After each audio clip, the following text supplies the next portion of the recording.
Okay, today we are looking at art in the ancient Americas. So this is all pre-European contact, right? So we're going to get up to Aztecs, but we're not really going to talk about their contact with the conquistadors. So all of these different areas we're going to be looking at are kind of pre-European period.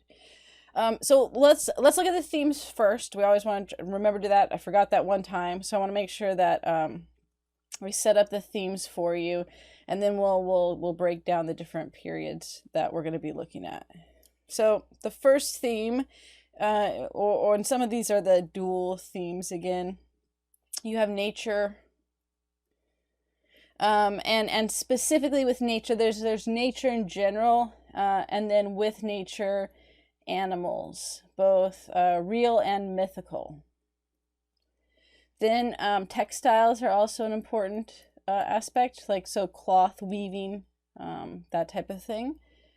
Sacrifice, specifically human sacrifice, is the ones we're going to be looking at here. And that is largely where you'll see Mesoamerica has that. So I'm going to put just the caveat with that. And not all of the societies we're going to be looking at have sacrifice, but pretty much all of Mesoamerica does. So it definitely is a theme within the art that we're going to be looking at. Architecture, specifically large architecture.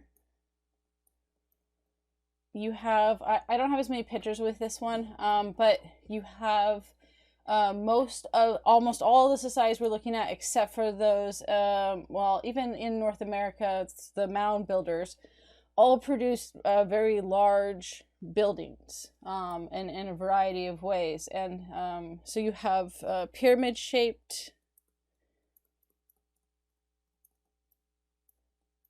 stone work or mound builders. So, but it was definitely a big role in a lot of the societies that we're looking at, that architecture played a role, specifically too in religion. It was always connected to religion, some with politics as well.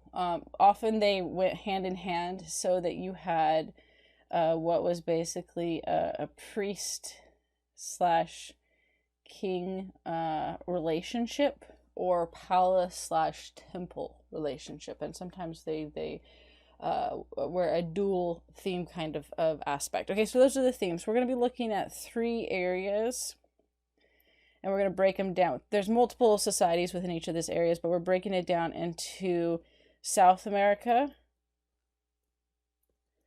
and that's going to have like the Chavin, the Moche Incas, and then you're going to have Mesoamerica, and that's going to have the Olmecs, Mayans, Aztecs, and then North America. And that's going to have the Mound Builders, Cahokia, specifically from the Mound Builders, the Great Plains. We're going to look more generally at and the differences there, which is where I think you see the biggest difference. If you're looking at the themes, you have a lot of similarities through the Mound Builders, but then when you move to early societies in America, pre-European contact, and then the other part is that when we get into North America, it will move to the last thing we're looking at, goes beyond European contact. But they're definitely more semi-nomadic, whereas everyone else is sedentary and building these kind of large societies. Okay, so those are the 3 areas. So the first one we're going to look at is going to be with South America. And one of the oldest groups is the Chavin. And they're one of the oldest cultures in South America.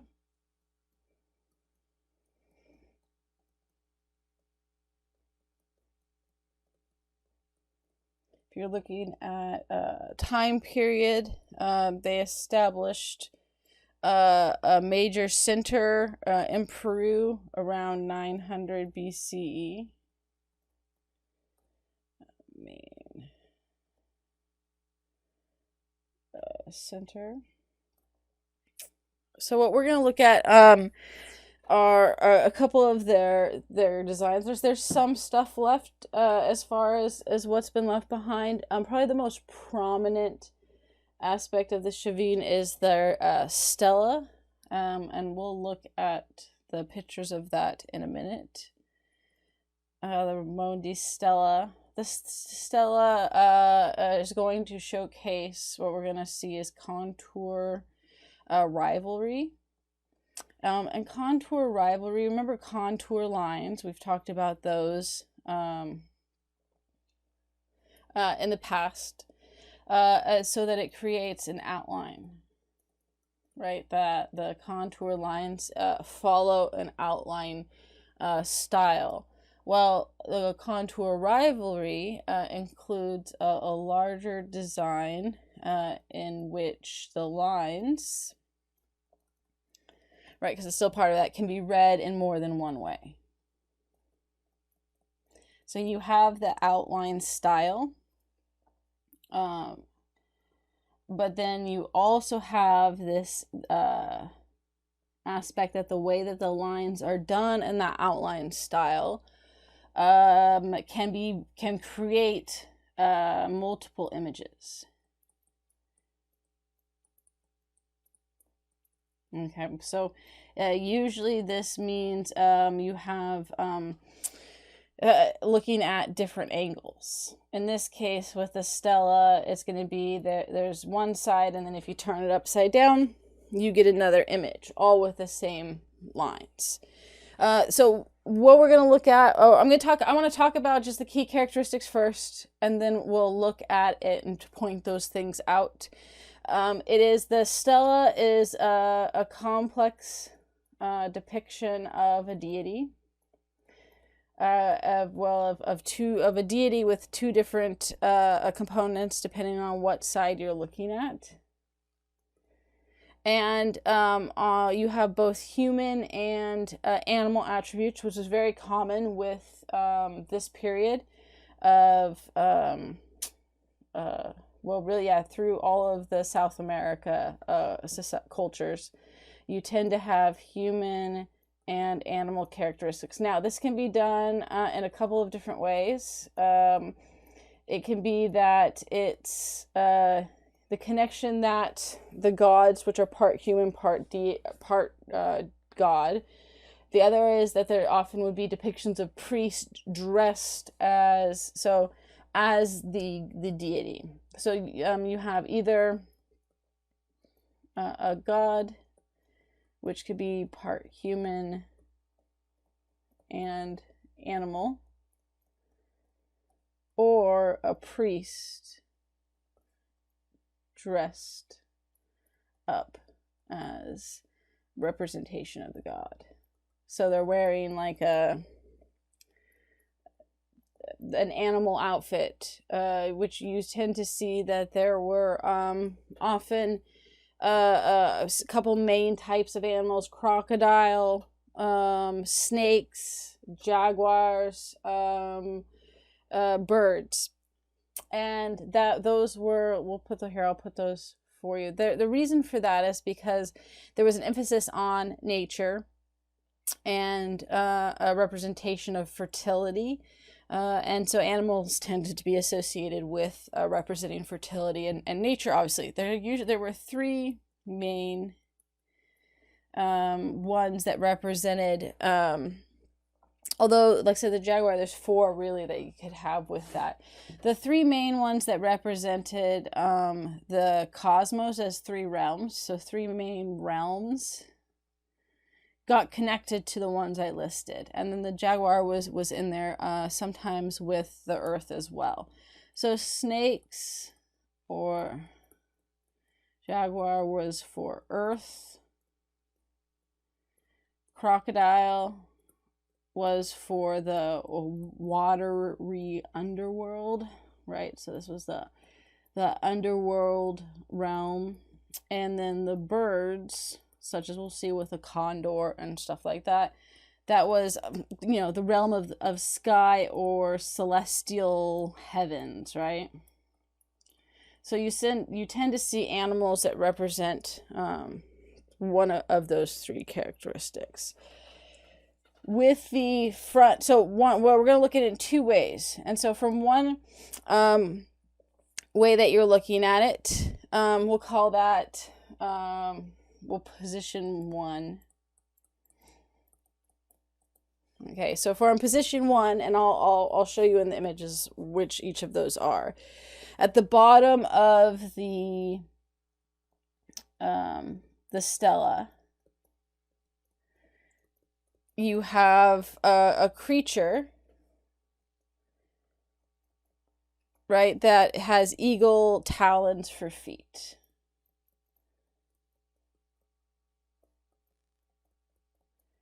All right, and then that, and then he's holding on to 2 staffs.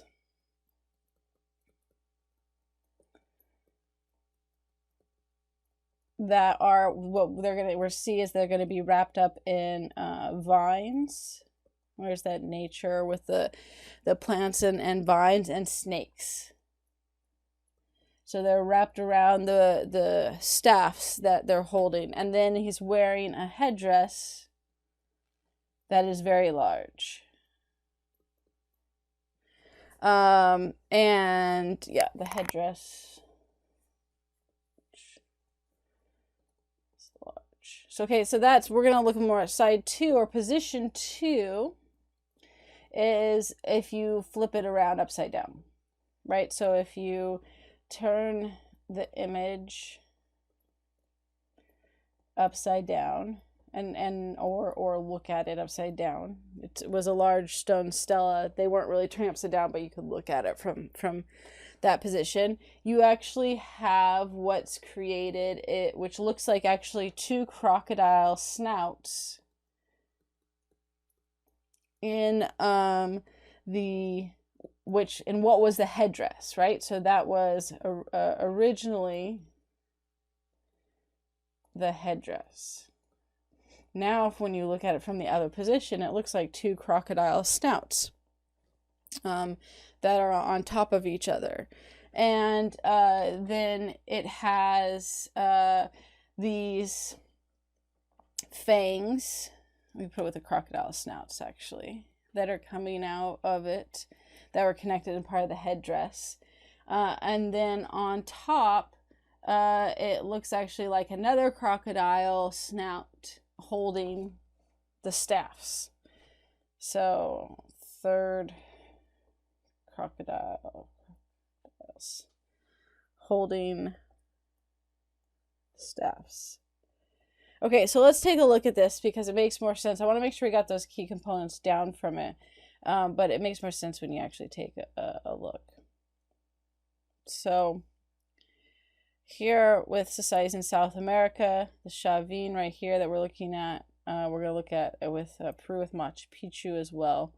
And we're going to look at some textiles from there. So here's the stela.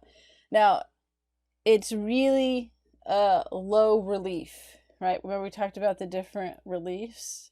It's not high relief. These are not, that you can see it's barely carved in. It's not deep. You have a little bit of high relief. I mean, it's not high relief because the majority of it is it. But you have a little bit that's the deeper carving. But all of this area is incredibly fine, and it's actually hard to see if you're just looking at the stela because it's so daintily or finely carved. So what helps us is actually the drawing of it. This is so you have the 2 sides, right? So you have the crocodile face here, but you've got 2 faces. So you have this, which kind of looks like a connection of eyes and snout, or a person with the face here. I think I actually have the whole, here we go, we got the 2, right? We'll go to that. Now, that was a zoomed in of the one side, and this is the side that's facing up of the actual stela. So, right, the stone is placed and you can just see the stela itself. So here you have either the face right here with the ears, and then this could be part of the headdress. This is the headdress, right? These are the staffs that I was talking about. And then you've got these talons for feet. So you have the different images. This could be also a representation of another animal as well. So you've got both a crocodile, potentially well, we know we have snakes, and the talons of a bird. And then here either a priest dressed up as one of the animals, or another representation of an animal itself. But it could also look like, if you took it a little bit further into the eyes here, of it looking like a crocodile. It's going to look more like a crocodile on these other ones up here.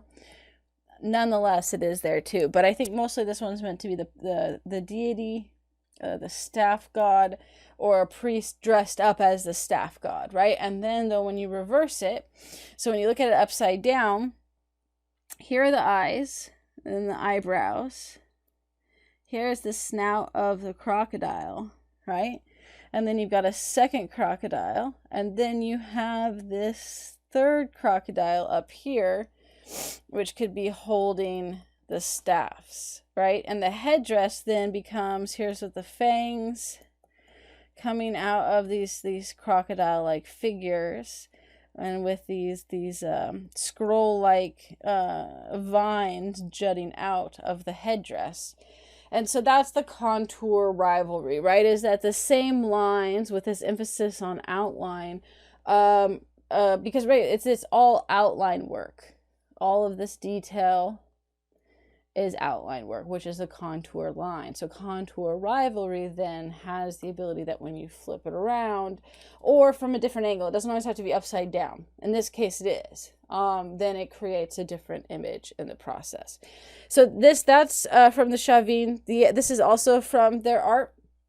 This is common in South American art, specifically with rulers, where you see rulers tend to have well, a couple of different components. One, the ear lobes have the gauge earrings. So you have what are those one they call, I guess, just different gauges, right? The plugs that go into the earlobe that you can make different sizes. They tend to have the earrings that are not the small ones, but that get larger and larger in the gauge. Then you tend to have a large headdress, and we saw that right with the stela and the massively tall headdress. But this style here of the half circle is very common. You see that in almost all of the groups in South America, in Peru specifically, that all wear that type of dress. And then those are the biggest characteristics. It usually has some decorative clothing that goes with it as well.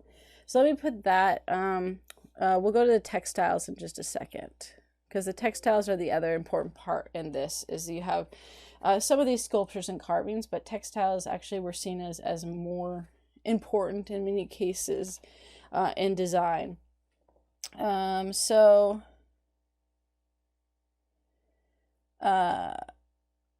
I forgot one of the themes. I was like, where's the rulers? Let me go back up and put that in. Then rulers and warfare.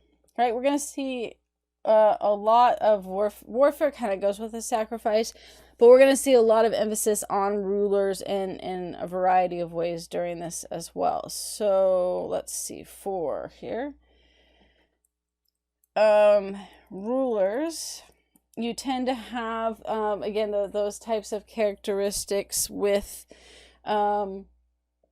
where you see, and actually we're going to skip the textile one because I want to show you one other example of a ruler that I think goes perfectly with it with the moche as well. So if we have, let's go with the chavine and the moche to give examples of those rulers. And so one is that you're definitely going to have visually complex designs, often with, it doesn't always, but different types of jewels and sometimes gold. Now, what's interesting with this is that gold was not seen as valuable as the textiles, actually. Textiles are going to be a more valuable thing. Maybe the architecture too. But nonetheless, they did have gold incorporated and stuff, especially for rulers or depictions of rulers. That was very common. So the other thing that you're going to see is that there is specific clothing design. Clothing or accessories maybe would be the better word. We'll just leave it at clothing for now. Design or fashion wear that is part of that. So one of those is that they called it the ear spool for the one for the moche. I just want to say it's the gauge, right? It's that type of earring that is that has different sizes, or gauge, I guess would be probably what they're called, is the gauge. So we'll put that, the gauge style thing that you wear, that you put in your ear. Well, most of the rulers and the nobility wore those type of gauges through their earlobes. And then they tended to have a showcase with clothing, elaborate textile, either cape or type of, wouldn't be like a poncho exactly, but that definitely a covering that was elaborately designed, of either animals, of shapes and designs. So elaborate textile cape or covering, and you tended to see on it again designs or a representation of the gods or nature. But we'll get into the textiles and a little bit more. So I just wanted to give the kind of the brief things because we're going to talk about it a little bit more specifically. But those tended to be very specific. And then the headdress itself, which you almost always see, which is shaped in half circle or half moon, right? So you tended to see my excellent drawing skills here. We'll try that again.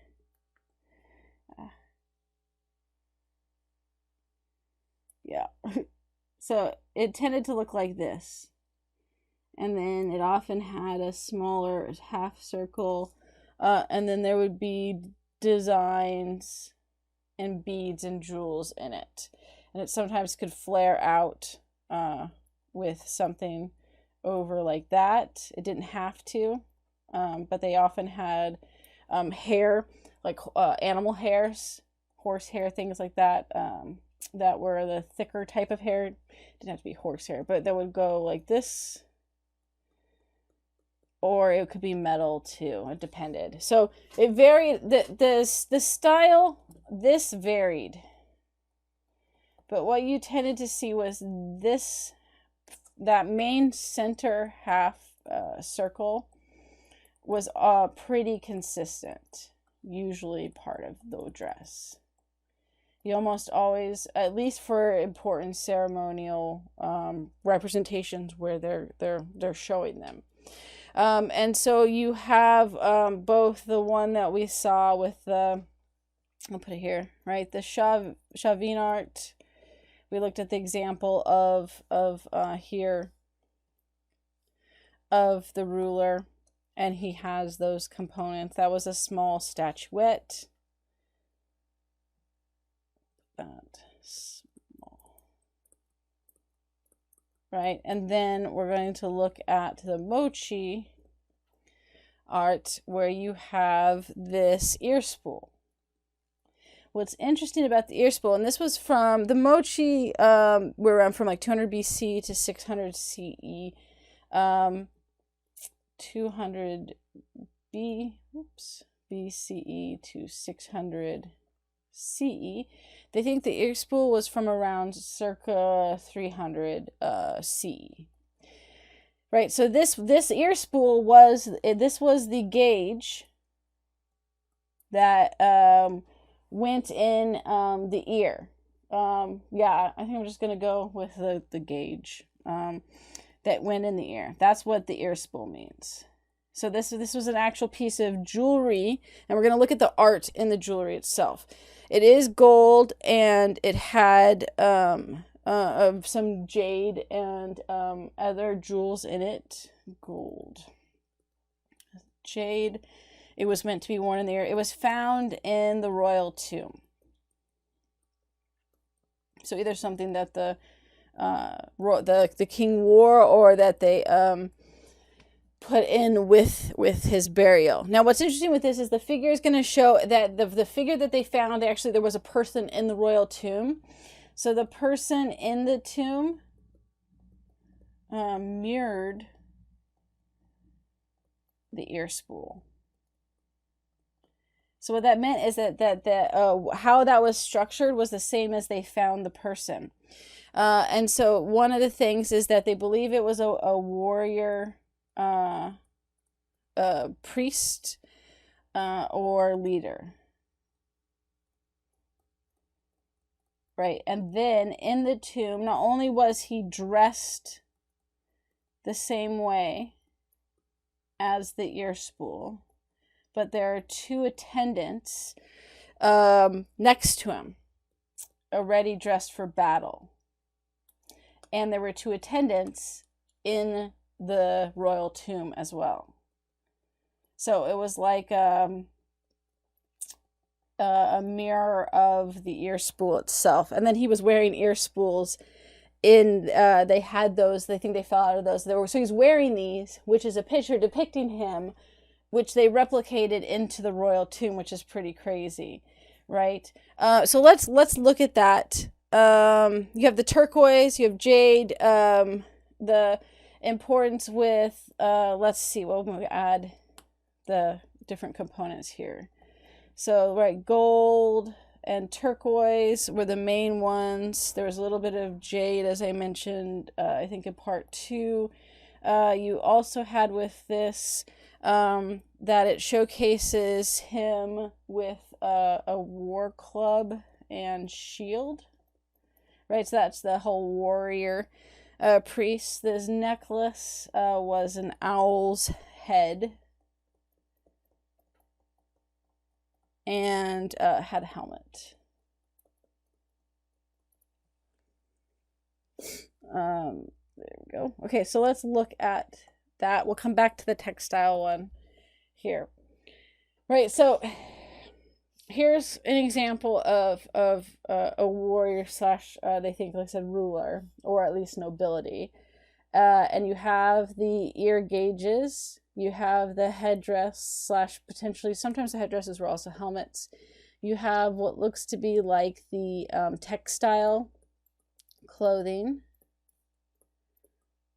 right, which has some examples of some elaborate flair. Okay, so then we have the ear spool. This, right, was the gauge. This was the actual gauge that went into your ear.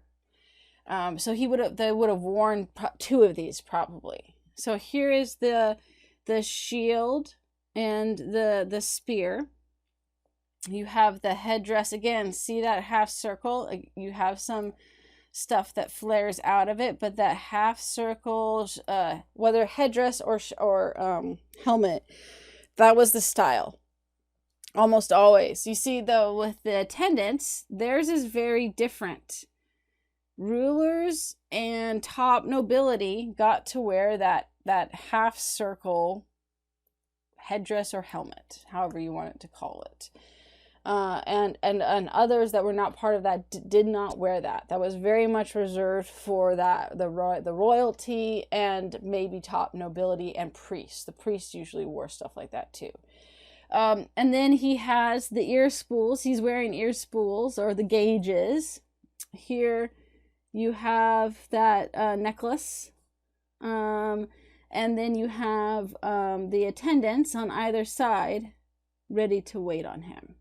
And then this was how this person here in the tomb, this was exactly the layout of the tomb. So it's kind of this weird thing of finding the ear spool and then seeing that they laid the people out in the tomb in the exact same way. But hopefully you see the characteristics between the Moche, right, which this one is, versus the Chavin, in that the way that they portrayed the nobility and rulers was very, very similar.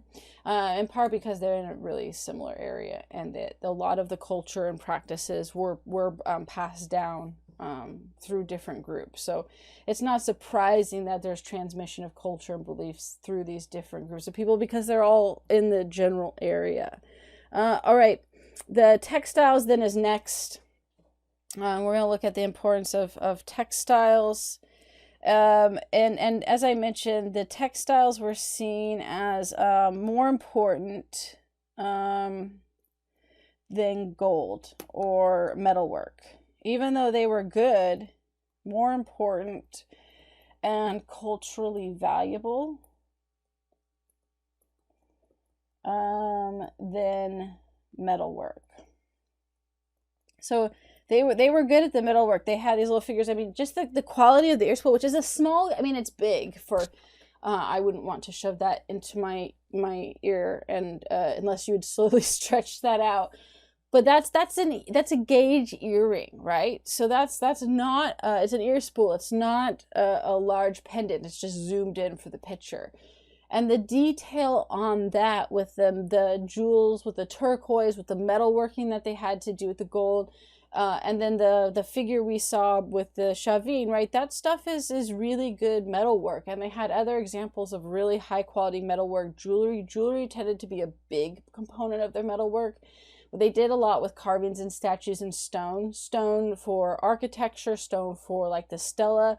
That tended to be that style. So the metalwork tended to be more for the like fine jewelry pieces, occasionally a staff or other things like that, but they didn't tend to be massively large pieces. But the textiles were seen as more valuable, both in price as well as culturally valuable than metalwork and gold specifically, which is where some of that issues come with, because later when the Spaniards do show up as conquistadors to the Incas and they find gold, they want it, and the Incas are like, okay, you know, well, whatever. And then there's an assumption, one, that they don't realize what they have, because besides textiles, right, the other thing that was important was maize or corn.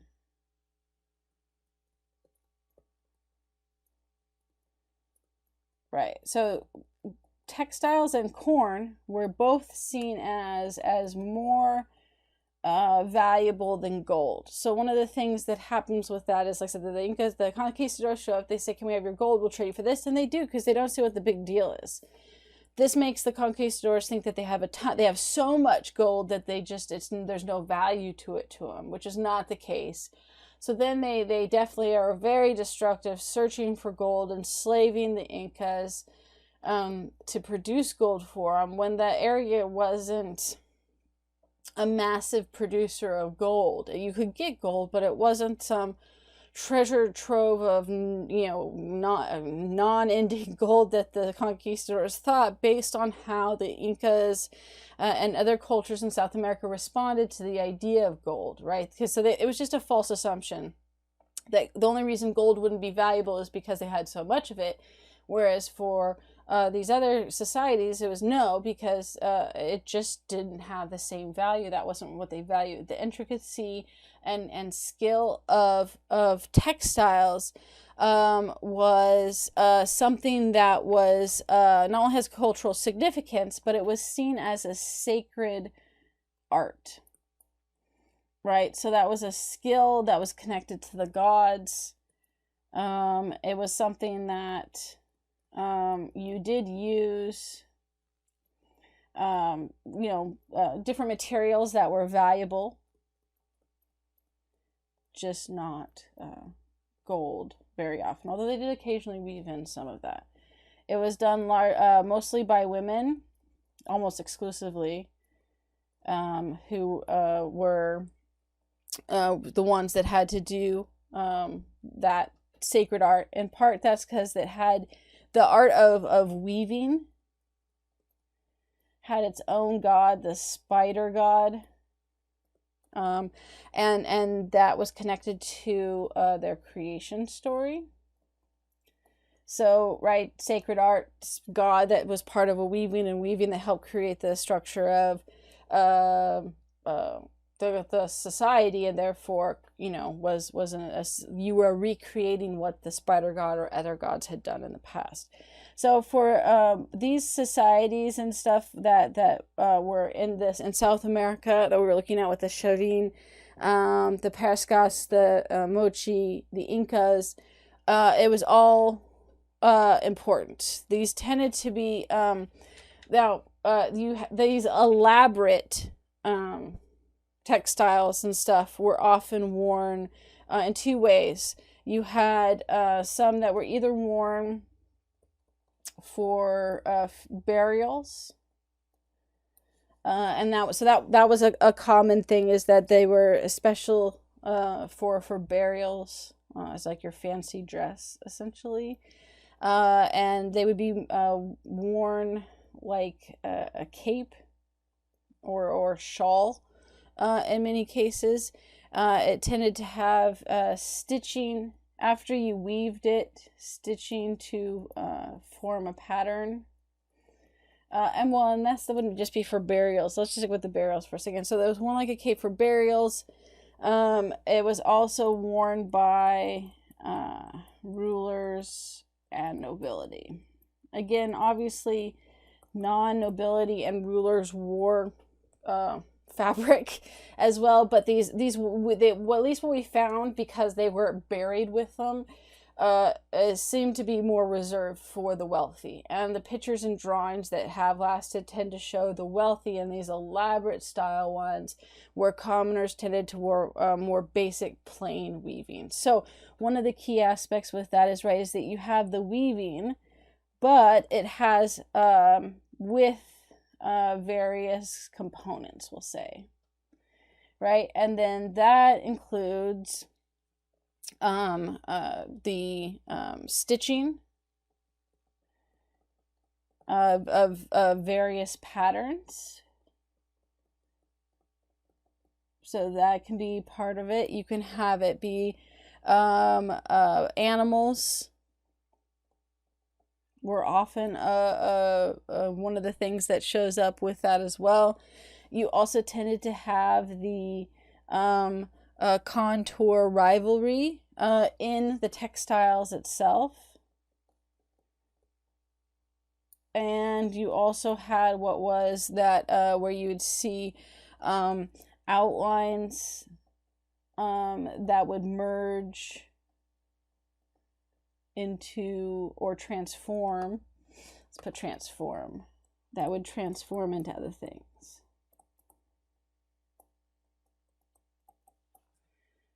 Other items. Sometimes too, you would have that different patterns represented different ranks, showed status or rank. So you might have that one, and we'll look at one in just as an example of this in just a second. Well, two different important textiles. That it could be it could be worn by rulers. It could be for and nobility. It was often within the burials that we saw this, but that you would have patterns that would show whether it was the ruler, whether it was nobility, whether it was administration. There were some for high-ranking warriors as well. Those could be connected to the nobility, but nonetheless. So let's take a look at these. Here's one, the Parcas textile. So here you have that contour rivalry again. And so you have the cape part, right? The whole thing is woven, and then you have stitching, intricate stitching that showcases it. So this looks similar to, right, you've got the feeder talons, then you have the snake. These are snakes right here, right, that go in and kind of then merge into the body. And you've got them all over here. Here you have, these could be birds, potentially, or also various animal creatures with that are mythical creatures. So you can either have mythical creatures, potentially birds, as they tended to showcase, like I said, the snakes, the birds, and the crocodiles together. But so see how this weaves in and out of the clothing, and then that he's holding, and then the animals on the shoulder, so that it's almost like this kind of continuous cycle all the way through. This was the more elaborate style, would have been for the burial tunics would be the word I was looking for earlier. Burial ones tended to be more like this.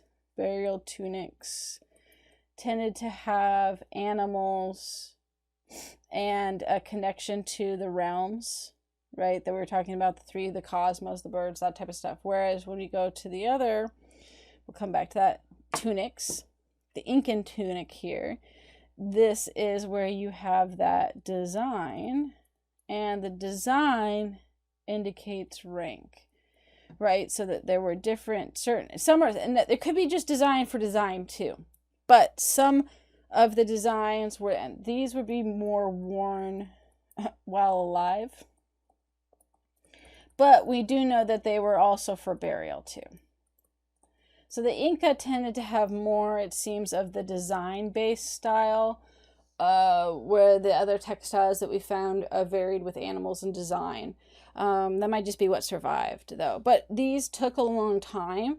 These were not something that were created quickly.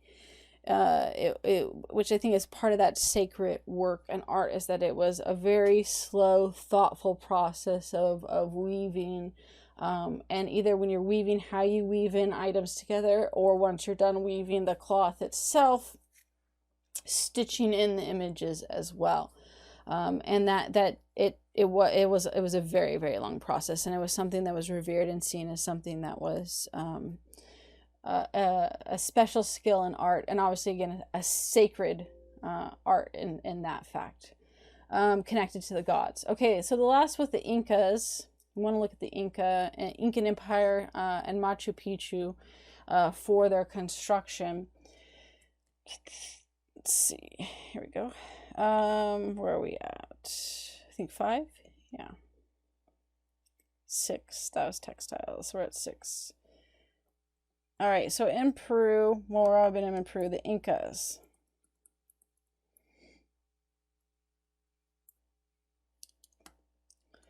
Get it right there. The Incas, they became an empire when you had a powerful ruler centralize the government. Before that, they were made up of smaller states, essentially.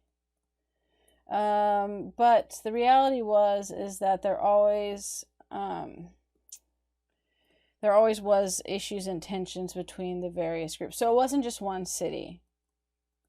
Where we'll see, like with the Aztecs, you have one main city that then kind of controls everything else. Yes, you have the main ruler who centralized the government, and the other city-states or states, right, fell in line. States followed the main leader.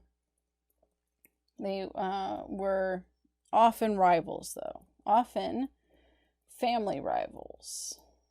So you would have sons and uncles and cousins that often ruled the other states. So there were individual rulers in each state. So when they're at their most powerful, they follow the powerful ruler that unified them and made them a centralized government. However, it also leads to infighting and bickering. And when the Europeans do show up under Francisco Pizarro, he's going to take advantage of that and pit them against each other. So that's one of the other problems is, yes, you have a centralized government, you don't have a centralized state. And you had all these other locations of states. The Incas weren't just in one location, they were spread throughout the region, but they all had a similar culture and language and background. So one of the most well-known, even to this day, archaeological sites of the Incas was Machu Picchu. And Machu Picchu was created as a private estate for the ruler that unified the Incas. He had it specifically built for him. And the reason, we'll take a picture, it's difficult to get to. It's really high up in altitude, so you have to go in stages to get acclimated to the altitude so you don't get altitude sickness. And then it's this, it's not an easy pathway to the location. So one of the things that it offered was not only privacy, but also protection because of the terrain and the geography around it. It was, especially if you think about back then what the technology had, it was a difficult journey to visit. So this was beneficial if you had, rival family members or groups that if they were looking to take you out to get control. It was a hard trip to get to, which made some just reconsider and others that just said, well, forget that. Or you saw them coming, which also helped for that. So all of those reasons were part of why the location and the style of what was done was all meant to not only be impressive, but as a protective nature. The bird, the condor, was featured throughout the site.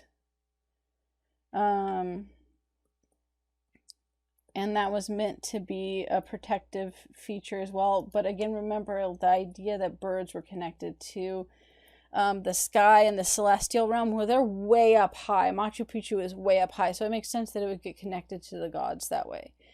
Is depicted throughout.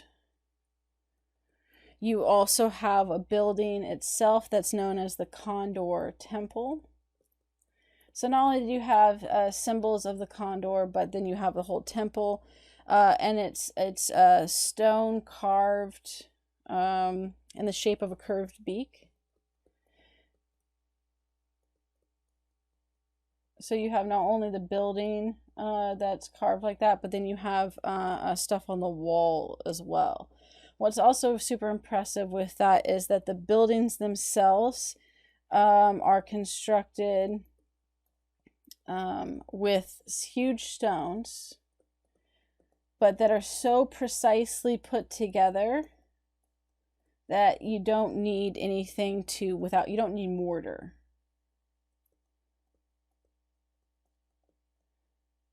That takes a lot of planning and skill. All right, so let's look at that here. Let's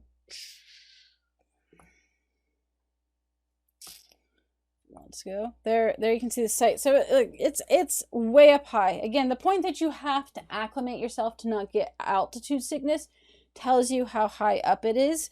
And so it makes sense, again, that birds that are connected to the celestial realm and the sky, that would be connected to Machu Picchu.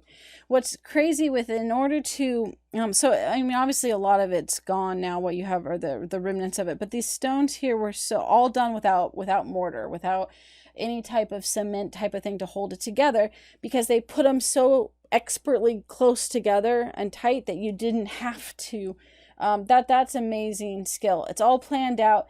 You had here was farming, so they did tiered farming, right? So you'd have because it's steep. This picture doesn't showcase how steep it is, but that you had to, because if it's on a hill, right, then you have to have kind of tiered, so that otherwise, if you didn't build, and you can see it here with it, right? If you didn't build these little spaces, kind of look like steps, right? All of when the seeds, when you're planted, would just run off, and when water, it would just slide down. So by building the tiered farming, then it retains it, and there's a brilliant way of farming and being able to have food and agriculture. You have some over here as well. You have different buildings and living spaces for the king and his attendants, as well as probably nobility and family and administration. It's hard to see the whole thing here. You have part of the condor here, and then you have part of the beak with the temple of the condor. And so that was, again, a prominent feature. Not only the fact that you had a whole temple of the condor, but that you had the different parts and components of the building that were shaped in the beak and structure of the condor itself as well. Okay, so that's what we're looking at for South America. Next, we're going to go to Mesoamerica, where we're going to see the Olmec, the Maya, and the Aztec are kind of going to be the main ones that we're going to look at for Mesoamerica.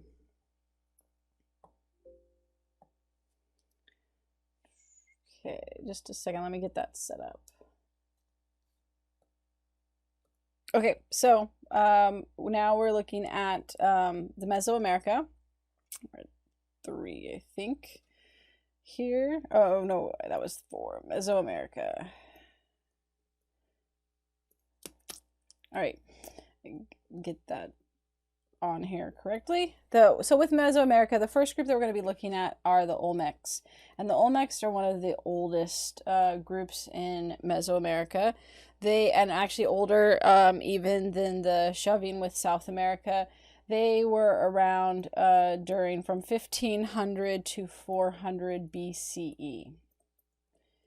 And we know that they had writing.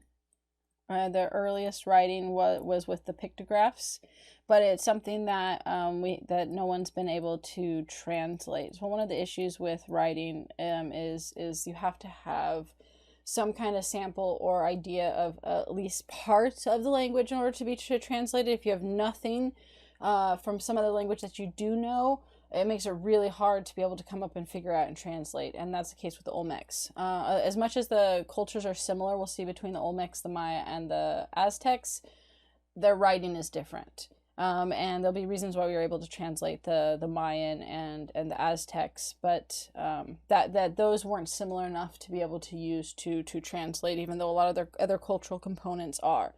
One of the things that they're most known for are their the Olmec Heads or the Colossal Heads. And the Colossal Heads were discovered, and at first, when they first discovered them, they found one, and then archaeologists were taken back further in and found all these heads. There were 17 heads total that were discovered. Whether there were more in the past, there's 17 heads that were found that we know about, and they're huge. Thus, the colossal, right? They range anywhere from 5 to 12 feet in height, and they weigh anywhere from 6 to 25 tons. So they're not only very tall, but very heavy as well. And what's impressive about this is that they carved this stone, which all of these are made out of stone, with just hammers and a wooden drill. So imagine how long it would have taken to make these with just those tools. One of the other things that's interesting is that they don't believe that the material, that the large stone that they needed to carve was from that area. So they actually had to bring in the stones and bring them to where the Olmecs were, or where their people were. Don't believe the material was located where they lived. So you have these, 6 to 25 ton stones that you had to transport. And there's a couple different ways that they think that they did this. One could be by water, right? By having like a little barge or raft that you construct. That certainly allows for movement of larger weighted things. But the reality is that the waterways or rivers don't go to where the stones were. So they had to actually get this across land. And so they think that they made kind of like a rolling contraption that allowed for them to transport over land. And so what you would do with logs and rope, and how it would work is you have these logs that you'd put together that were loosely on so they could roll, right? So you had they created kind of this, I don't know what, pallet to put it on. And then it was loosely connected with rope that then went out so that they could pull it. So you'd have people here, the unfortunate souls that had to erase too much there. There you go. Foot is a little weird there. That's okay. He's walking. So you had people here, and then you probably had some people here that were helping to, push and pull. And then the large stone went right in the middle. And then as they pulled, these rolled, right? And then that allowed you to move it into location. But that is a massive amount of effort, right, to move these into stone. And so they think that they were, representations of rulers, especially because they were so unique. In the faces, and each one was different what they were wearing. Is potential that there was the connection to the gods. There's some speculation that, right, how if you're doing this, how important of the rulers, whether that is just that they were, had the absolute power like the Aztec king or the priest, or if there was a connection to the gods. Not that these were gods, but potentially that much like Egypt and the idea of part god, part human, there might be a connection to that as well. So let's look at the Olmec heads. So you can see here's one with people, just to give you a size, and all had the helmet that was different and unique, and then again just the facial structure and the way that they looked. Everyone was slightly different. You can see it looks like they also have some earring design there. But I like this one just because it gives you context of a person. Say that the size of the eye was the same size as a human head. So here's another one, right? Different. One of the similarities was the helmets. Most of them had helmets, but the way that their face was shown, the carving of the noses, the shape of the nose, location of the eye, they were all unique. And so there's 17 of these that remain. Whether there were more and it got buried over time and they'll discover those, or that was it. Nonetheless, it's a super impressive feat. That's again at an excessive size. That architecture and sculpture, large architecture, large sculpture, and they didn't just do it with their heads. You also have it with the largest city at the time was with the Olmecs around. Let's see. It's gonna go here.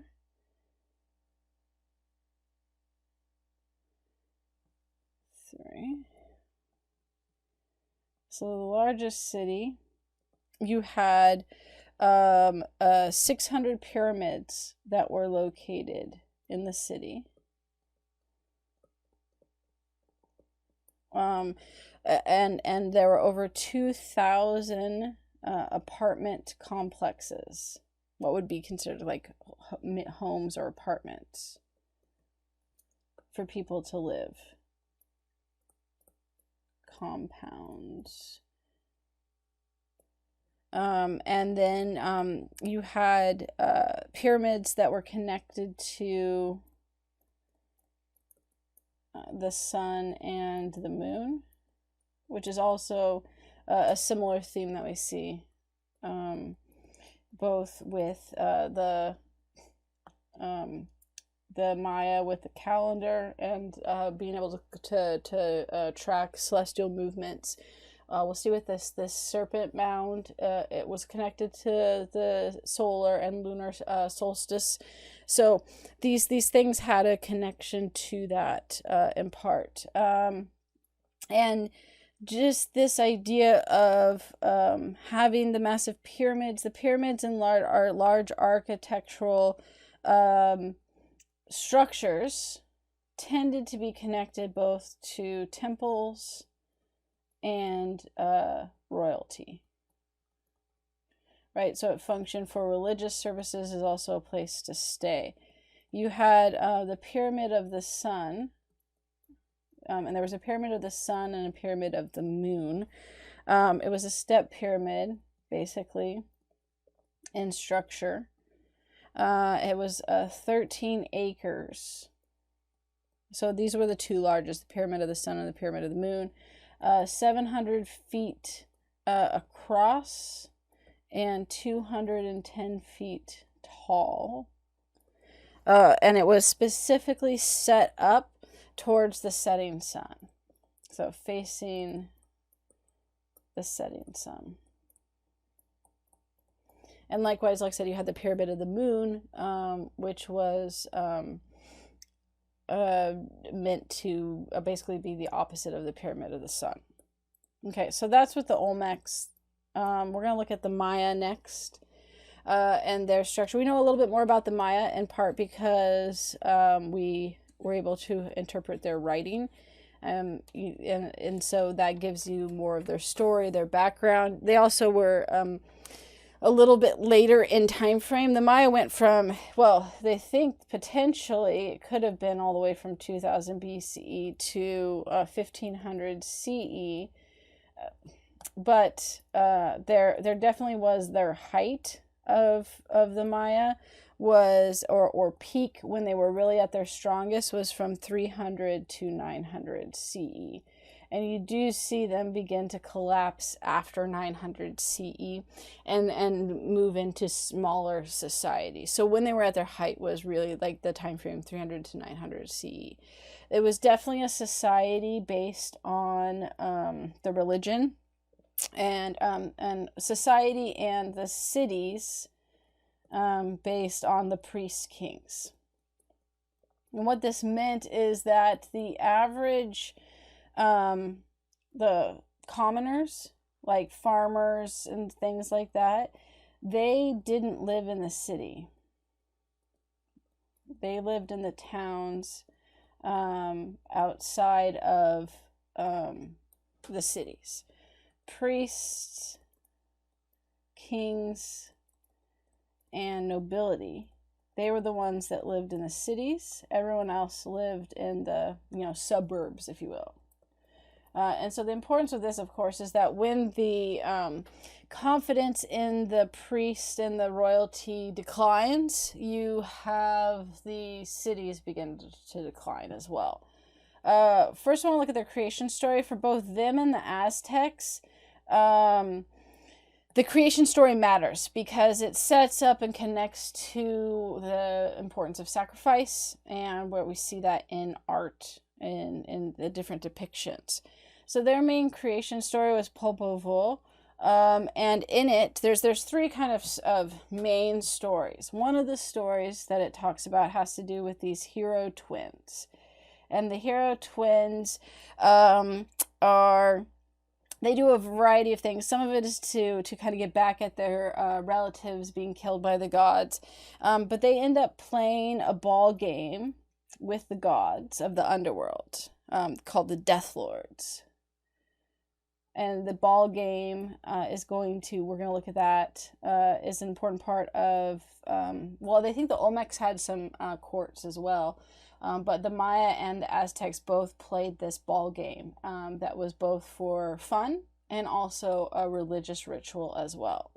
And so you have the creation story that talks about them playing with an important ball game with the Death Lords. The other thing that they talk about has to do with trickery, but tricking the lords and sacrifice.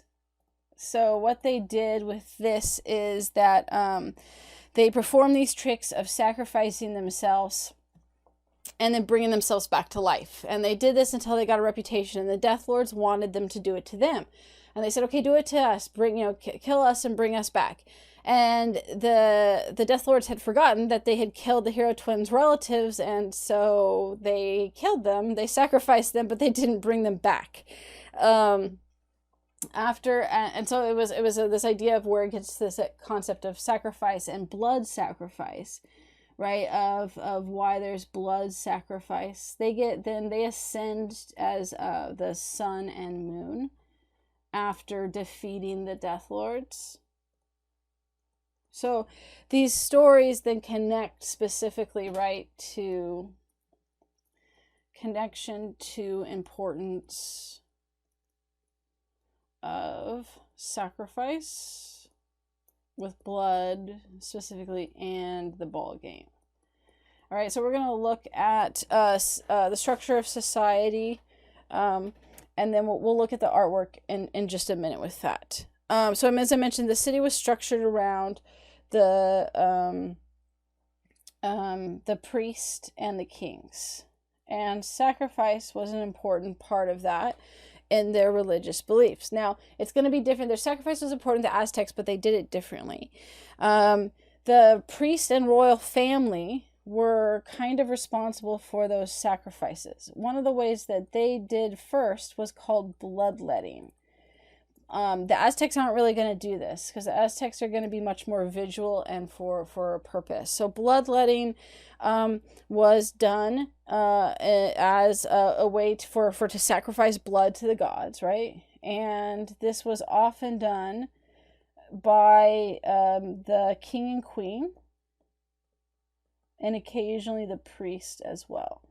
So, right, unlike having your people do it or captured, people, bloodletting was often done by the rulers. This was seen for, more daily, normal sacrifices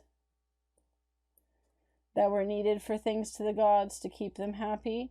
Usually you had a thorned rope, and you dragged it through your tongue or your genitals. Pulled through body. We'll say body parts. And the idea was, and then from that, a bull caught the blood. And that was all the sacrifice that was needed. Now, they did have human sacrifice as well, right? And so if it was, usually human sacrifice was for major rituals, holidays, or if things were bad. So if you had a drought and the bloodletting wasn't changing it, or having, something wasn't getting fixed, then you would move to human sacrifices. The Maya usually just sacrificed captured warriors. It was, again, when needed, when there were issues. They did do it like the Aztecs, though, so you had that your heart was cut out while alive. The other thing then, besides, we could put with sacrifice because the ball game had some of that. the structure of society, we also had the ball game, and we'll look at the architecture for that in just a second. The ball game was both, there were two parts to this. One, it was a professional sport for fun, where no sacrifice happened. For fun equals no sacrifice. Then you also had the religious ritual of the ball game, right? We saw with the creation story why that would be a part of it. And when you had those, usually that meant the loser was sacrificed, the losing team. And the losing team could be either, they weren't usually the professional players, right? These still tended to be captured warriors. So one of the ways that they did this was that captured soldiers that they had fought could play the game. And the winners, right, got a second chance. And were either released, maybe incorporated into the Mayan society, and the losers were sacrificed. It could also be for, so yeah, those tend to be the main aspects of it. How the game was played, well, I'll explain when we look how game was played, but I'll explain while we look at it. Okay, so let's take a look at those different things we talked about here. There's three of these. This is in the book as well. So the Mayan Bloodletting. This is with the king, shield, jaguar, and lady ox. That was his wife. Here is the thorn, the rope. Here's the thorns, right? You can see it, the rope with the thorns. She's putting it through her tongue. And then the blood caught down into here. And so you'd pull it through your tongue or your genitals, right? It was basically like two really sensitive parts of the body. There was meant to be pain, right? It still was sacrifice. It was not killing someone like their other human sacrifice, but there was meant to be pain. And so they showcase that with that. And then you have, so this is showcasing that, the bloodletting. Now, the second aspect of this is actually showcasing a vision or dream that she had because of the bloodletting, either just from loss of blood and pain. They sometimes also mixed drugs with the process, probably to dull the pain of bloodletting itself.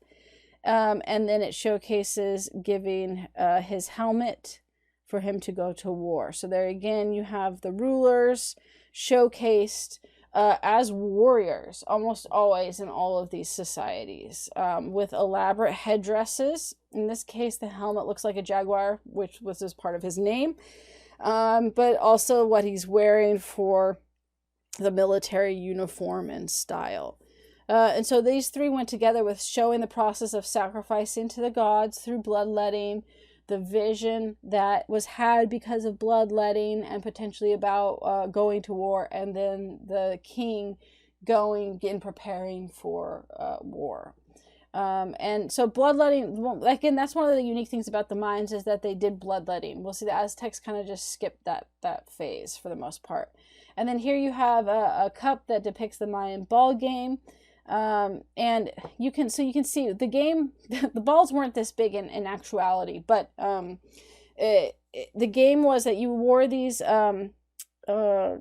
protective things around your hips, and sometimes other like around your arms too. You could not kick the ball, so your feet and hands were off limits. And then you could why you had it here is this was hard rubber. And it's hard. It's not a soft, like a soccer ball or a basketball or something like that. And then the most common thing was to hit it with your hips. And so that's why they had the protective gear here. But you could hit it with your thigh, your shoulder. You just couldn't hit it with your feet or your hands. And then the goal was to, and here's, this one is showcasing, right? So here with their art, right, you have showcasing the gods playing the ball game. So it's with the hero twins playing with the death lords, which is where then this game was connected to the religious component. This is the hoop which was always decorated, and it was just barely bigger than the ball itself. And then here's what the court looked like. So there's two types of courts. The Aztecs had often used a ramp kind of thing so that it went up. So then you could technically stand right here and it wasn't as high to get in. But you also see this style where this is vertical. And so it was not an easy game. It was a very difficult game, notwithstanding the physicality of playing, let alone the hard rubber ball and the protections that you had to have. And then on top of that, if it ended up being one where people could be sacrificed, you really didn't want to lose. Now, the majority were played with the Mayans and even the Aztecs for professional games. But it was connected, obviously, to religion and sacrifice, human sacrifice, based on their creation stories. And the Aztecs had a similar connection to that as well. Not Popova, but they're going to have the same connection of religious ritual and gods and human sacrifice as part of the ritual of the game, in part because Mayan culture influenced Aztec culture as well. And what's interesting, right, you should have noticed, this is their writing. We're going to look at it in just a minute. And they often, in a lot of the paintings, include writing in the painting in order to give some context to the story. So you rarely have a carving, even here, right, where it has the names and what is happening. So in their art, they tend to combine, and writing was the next thing we're going to talk about. Here's their writing. When archaeologists discovered the Mayan cities, they didn't think this was writing. They thought these were just decorative, because it's one of the most, I think, elaborate and pretty pictographs out there in terms of the design. You have, it's not like even the hieroglyphs or pictographs that we saw with the Mayans or the Mesopotamians or the Egyptians. They're much more elaborate designs and pictures for each one. And so they didn't actually think it was writing at first. And when they first started excavating, one of the things that's interesting with that is that archaeologists claim that the Mayans were super peaceful people. There was no evidence of warfare, and that they were super, super peaceful, which then, of course, they realized later, like, and there's human sacrifice. Once they started getting into it more. But the first assumption was that the writing was not writing, but just pictures, because of how. So we're going to write elaborate pictographs, right? And that they used the writing, could be carved or painted. I'll show some examples of that in a minute, right? So you had stone was definitely one way, but they also did it on paper or plaster. And actually, a lot of the times it was paper and plaster. So you'd have the paper part that they used from a branch that they wove. And then, parts of bark, and it would be soaked and then woven together. But what they would usually do, even for these codexes that they had, right, that it wasn't just the stone, they would take the plaster and light covering of plaster over the paper. They also put plaster on the walls for paintings as well. And so writing got, not only was writing an art in itself, and the fact that the pictographs were elaborate pictures, but then they were often incorporated into the pictures to describe, kind of like we looked at with the Chinese scroll paintings and stuff, aspects of the painting. So it was very common to just have that kind of seem seamlessly part of the narrative within that. So we can see here, this was more with the plaster with paper. You would have it in kind of a codex or book style where it was sometimes folded, or that you could flip. Here's another one where you can see the individual pages, and so that you have the writing painted on. But it's paper underneath. You can see it right here. Right there you have the paper. But this outer layer, it has a light plaster component to it as well. And then as far as within art and images of sacrifice, here you see this one is celebrating from a ball game. Right? The sacrifice of the losers. And it's made into this elaborate celebration of those losing warriors being sacrificed, the captured ones being sacrificed. So in that part of that ritual connected to the gods. So where you see Mayan, and this is the important difference between the Aztecs and the Mayans that we're going to look at in just a second. Mayan sacrifice was very much a religious thing. Their art, when they showcased sacrifice, they had more emphasis on the bloodletting and the sacrifice of the captured soldiers. But this one here, it's important with recognizing, right, that there is a ton of ceremony and religious ritual going on. We'll see with the Aztecs, there's some of that, but they're also going to just show sacrifice for the gory, bloody detail. There is some, you see some blood and stuff, but there's not as much gore, let's say, in the Mayan art that shows human sacrifice. And then the fact, again, that they have bloodletting, which doesn't kill people, and that the king and queen are responsible for, suggests that it was more moderate in their culture, whereas in the Aztecs it tended to be more emphasized and showcased up front as an important part, and there's reasons for that. So Mayan human sacrifice in art was more reserved. Aztec human sacrifice in art is going to be much more out there in front of it, and obvious and bloody, and it's the visual representation of killing and death is intentional, where you see less of that here in that art. It's the process of the human sacrifice, but it's because it's all connected to the religion. You don't have that same emphasis. Okay, so the last group we're going to look at then we had the Plains Indian and stuff. We're going to look at the Aztecs.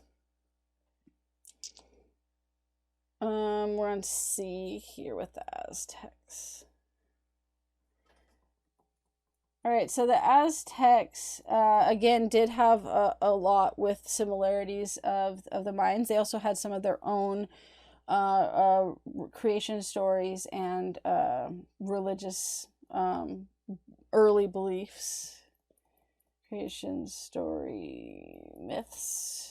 So one of theirs, which showcases again and highlights why they have human sacrifice and why there's so much emphasis on war in Aztecs. Yeah, the Mayans were warriors. The Aztecs highlight, and I think that's important right with this, is the Aztecs highlight warriors a ton, and the gore of sacrifice a lot. These things are not are emphasized with the Mayans. So there's the belief was that the ancestors of the Aztecs journeyed from Aztlan, which was a mythical place, to the capital where they were at. And during this journey, while they're on a journey, they meet the serpent Skirt, which is that's her name. They meet Serpent Skirt, and she's the mother goddess. Serpent Skirt, right? And so she's the mother goddess. She's the one that is gonna birth the other gods, and she's the guardian of Serpent Mountain. Anyway, she gets pregnant, suggesting from the travelers, and her son from this pregnancy, it becomes the war god. And he comes out fully armored and ready for battle. Again, that warrior mentality of the Aztecs is far more ready for battle. Well, the other gods that her other children don't like this. They think it's treachery that she had another kid with someone else. Others don't like this, so her children try to kill her. And in both of these, right, even with the Maya, right, there's a lot of death in there. There's stories with the gods killing each other, sacrificing each other. So her son, right, the god of war, protects her. And then he ends up killing her sister. No, his sister. His half-sister, I suppose. So he ends up killing his half-sister who was trying to murder their mother. And she then is dismembered and her body rolled down pieces of Serpent Mountain. Again, this is connected to the human sacrifice and what they're going to do. So sister, god of war's sister, is dismembered and body parts rolled down Serpent Mountain. And this again becomes a source of actually a lot of artwork. We'll look at one of them. Actually, I guess we can do that now. We can look at the mother goddess and the stone disc. So we'll have images of the stone disc of the sister, right? Which shows she's the goddess of moon, is who he kills, his sister. So the stone disc is of the goddess of the moon, and it shows her. Actually, we'll just put the numbers here. Dismembered. It also has a rope around her body parts. And the ends of the ropes are turned into snakes.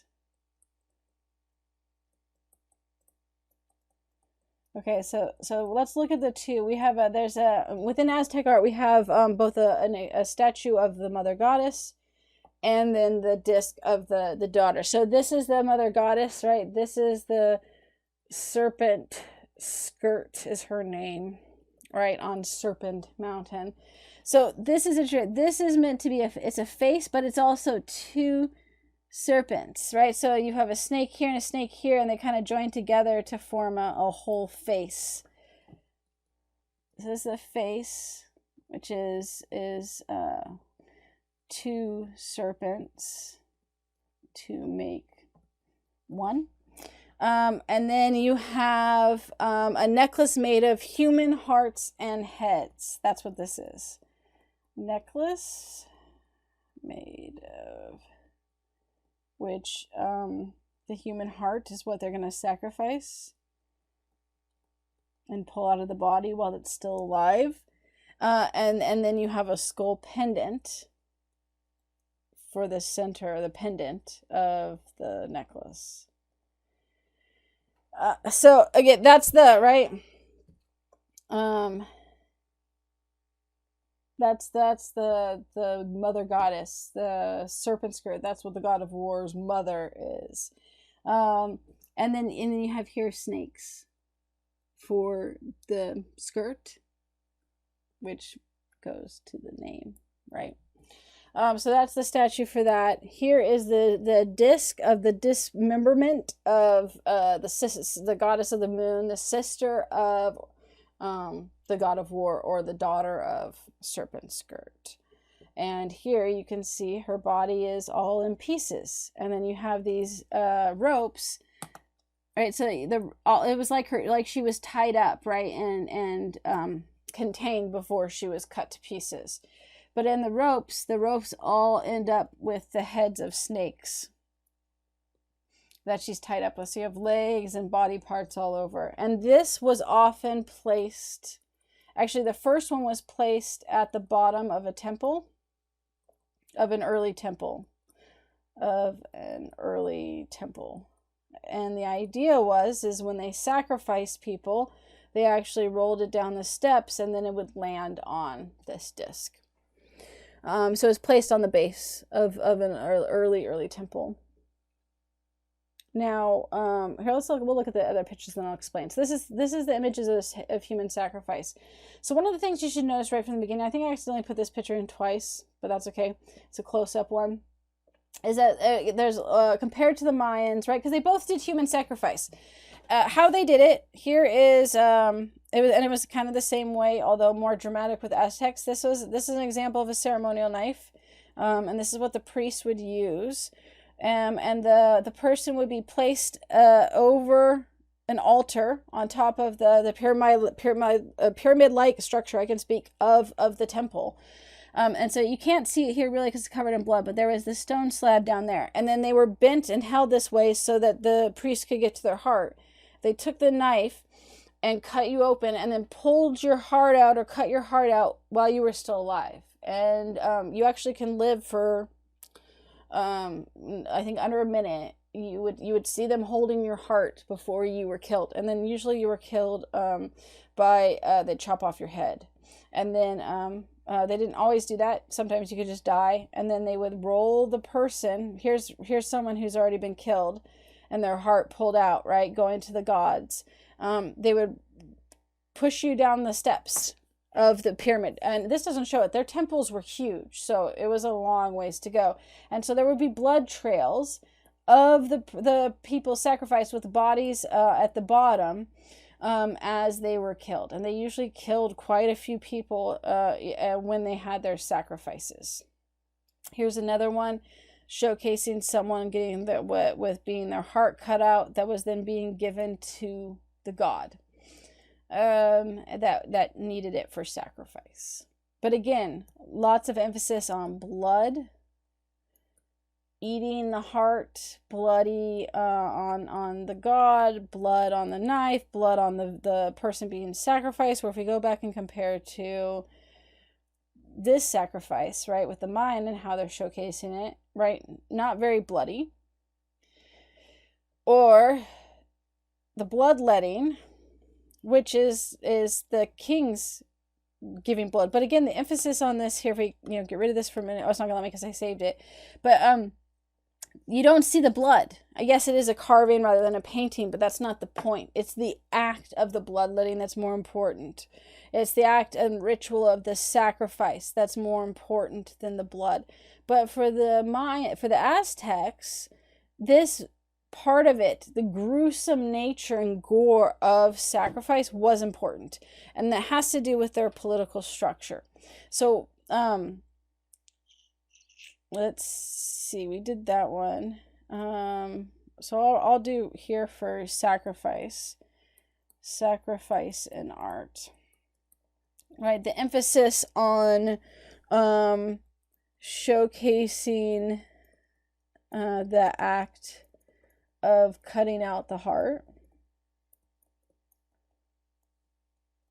The emphasis on, so again, the interesting thing, right? The Mayans did sacrifice with humans too, not as often though. The emphasis of blood, and the emphasis of showing the heart, it's much more brutal. The Aztec stuff is much more brutal. And so why this is with this sacrifice this way, let's see, we'll say why. It has to do with their structure. They had tributary states. And the Mayans, the reality is the Mayans were just more religious and used it in more religious fashions. And yes, there was a religious component with the Aztecs.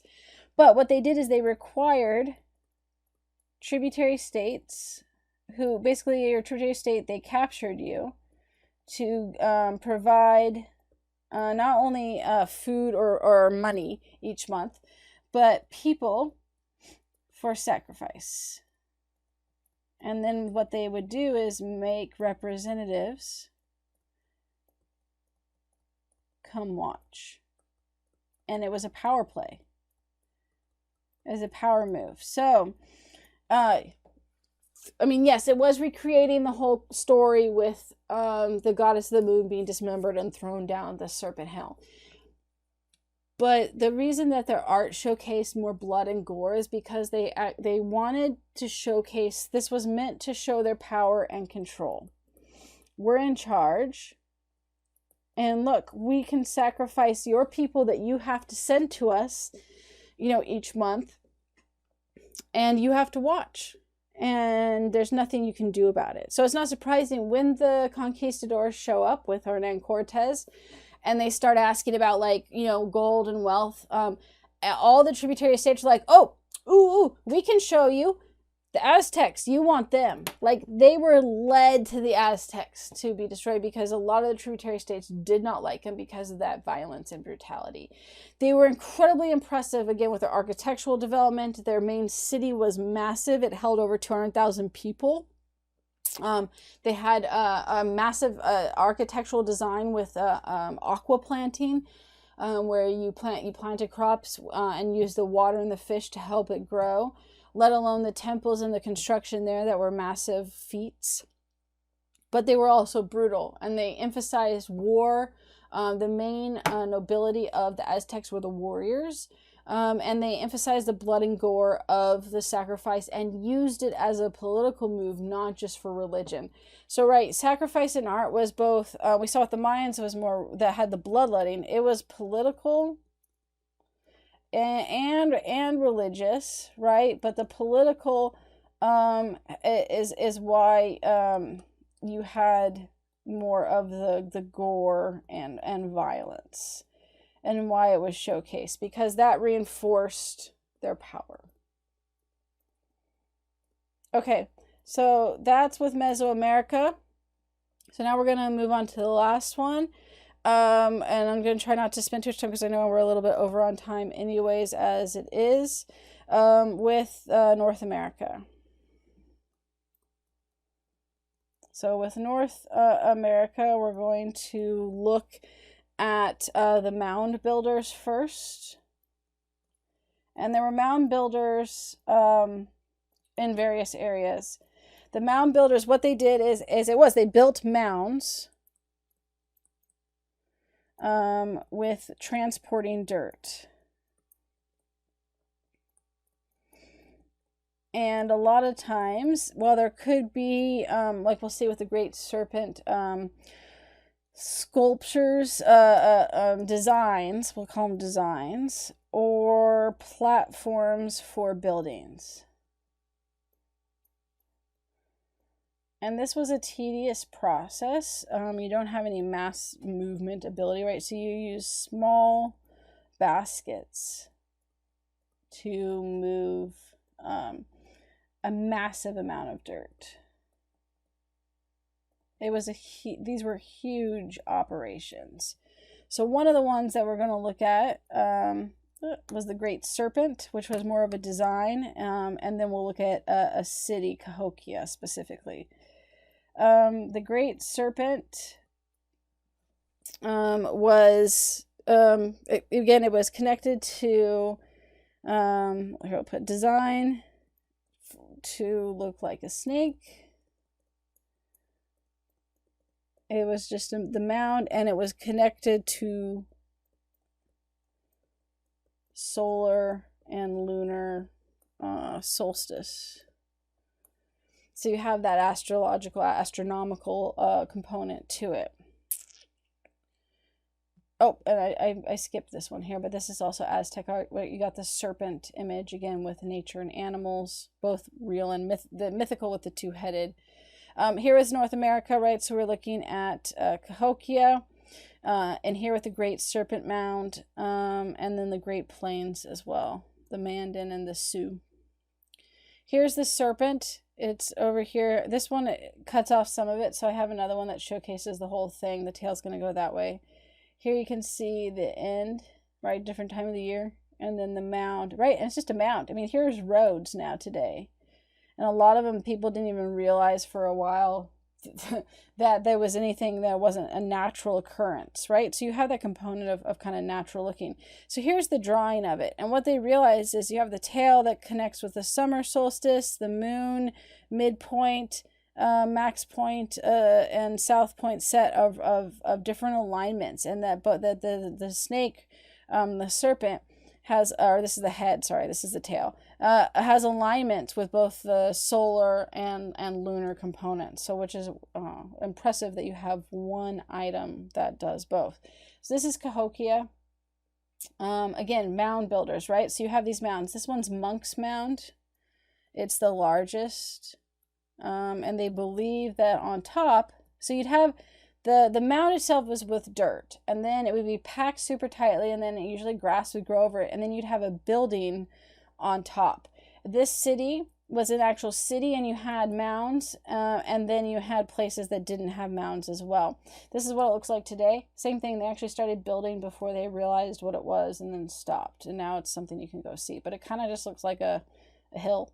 Here's a reconstruction of what they think it kind of looked like. So you do have homes that are not on mounds. This is Monk's Mound.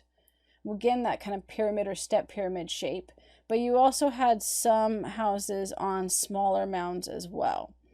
So what it worked with that Cahokia was, let's go back to here.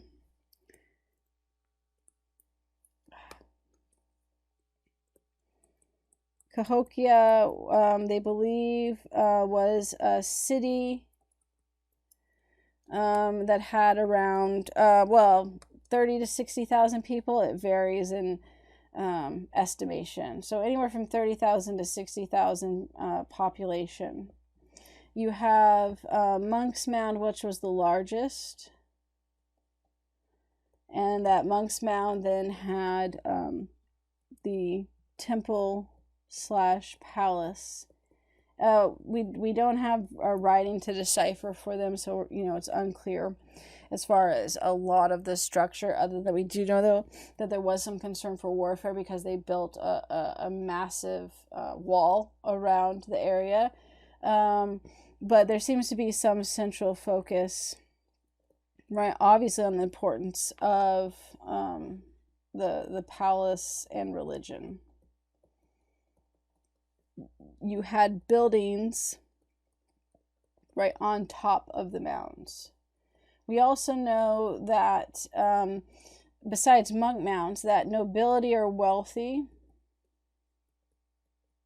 seemed to be able to have houses on mounds. So the wealthier you were, the bigger your mound was, and then farmers and commoners did not live on mounds. So it wasn't like everyone, even though it's kind of the mound people, not everyone in society lived on the mounds. And so that's the mound builders, is that their archaeological what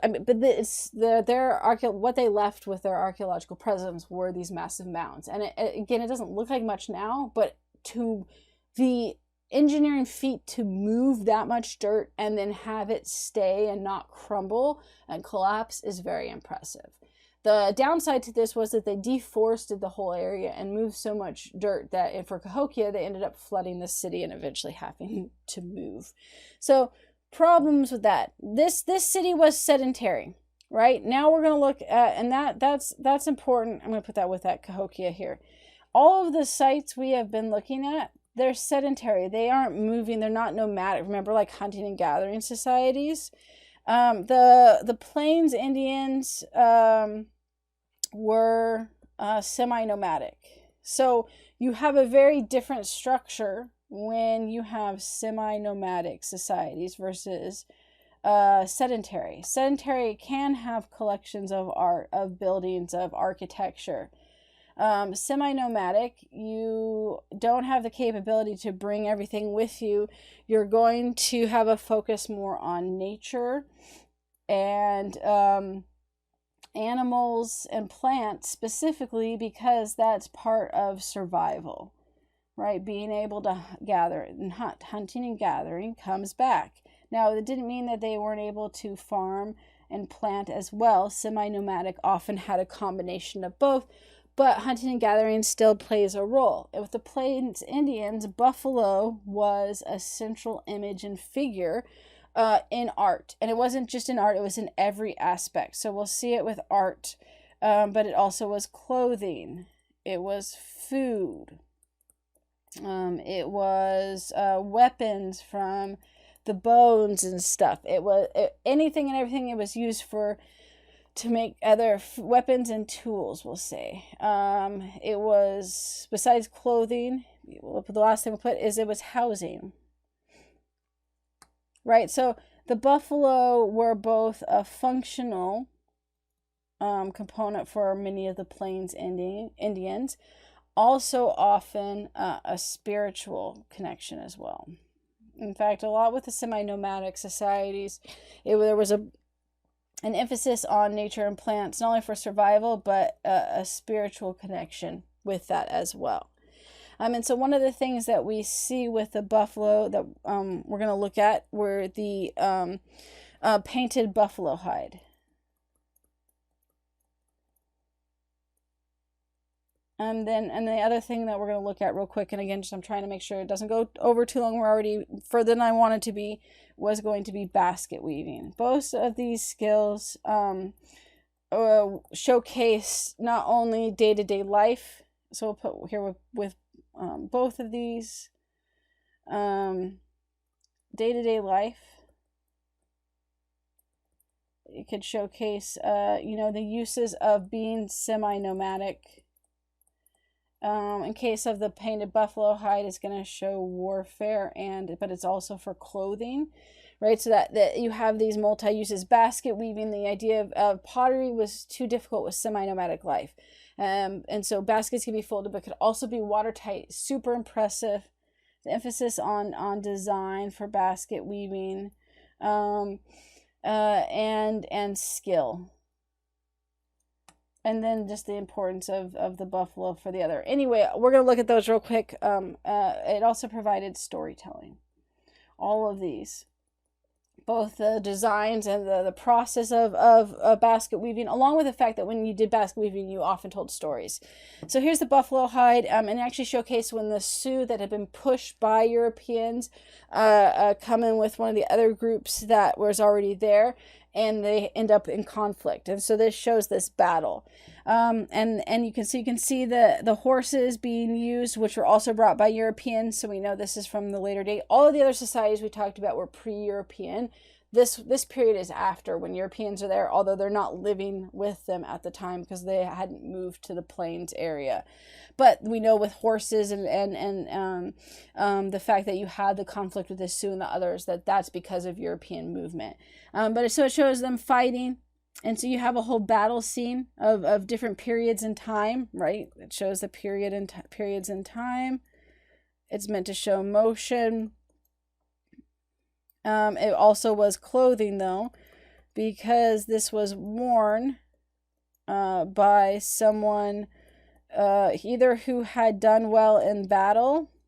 We'll say someone important. So it was someone important that had either done well in battle or was the chief, or had played an important role in the battle. And then this was made to commemorate the battle, and it'd be worn. So here's the detail of the battle scene. So it shows them with knives. It does show what looks like a gun, and also bows and arrows, which shows the influence of Europeans at this point, along with, of course, the horses. Horses as well from that influence, but that there's still a mix of weapons, and that you have a different styles of fighting that go on with that as well. And then with the basket weaving, this was very slow and detailed skill. They could be water tight, so that you could have water in these. You could cook with them.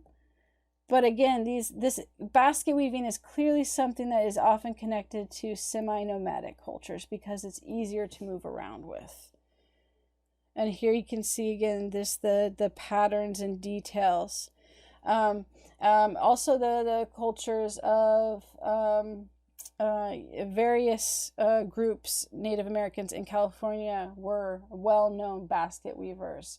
And that has a tradition, especially within California, but it was also in the plains. But you do see, like I said, a lot of areas in California, basket weaving, as well as Anasazi in the Four Corners tended to do basket weaving as well. And it was a skill and an art that was something that was taught and passed down from family to family. And again, you usually, in the process of doing it, you used it as a mechanism for storytelling, along with creating designs that usually had a connection to the stories you were telling. All right, I know we went over longer than I wanted to, so I'll end it there. And we'll look at the Renaissance period next time.